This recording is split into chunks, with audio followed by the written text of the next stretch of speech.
Girki alfaharin ya mace. Shirin girki alfaharin ya mace shiri ne wanda tashar Hausa24 zai dinga kawo muku.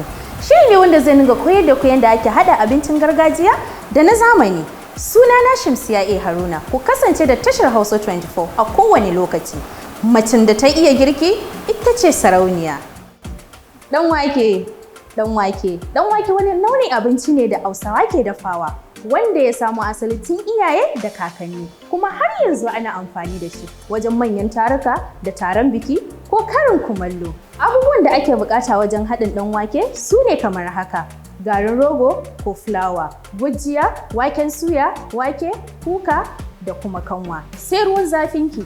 Yanda za ki kwaɓa ɗan wakenki, za ki ɗauko wannan garin naki, ki tankaɗe shi ki ajiye, ki ɗauko wannan kukan naki da ruwan kanwan nan, sai wannan normal ɗin ruwan ki zo ki kwaɓa da shi.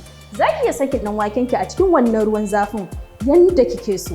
Ban kin gama, kin tabbata ya dahu, sai ki ɗauko wannan matacin naki, kwashe abinki ki ajiye a gefe. Za ki iya cin ɗan wakenki da salak, kabeji, tumatir, albasa, kokomba. Sai ki ɗauko wannan yajin nan naki, ki zo ki zuba, ki zauna ki ci abinki yanda ranki yake so.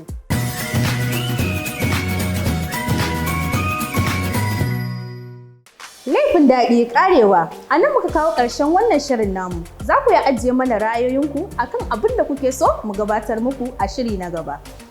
Hausa24, tashar al'umma.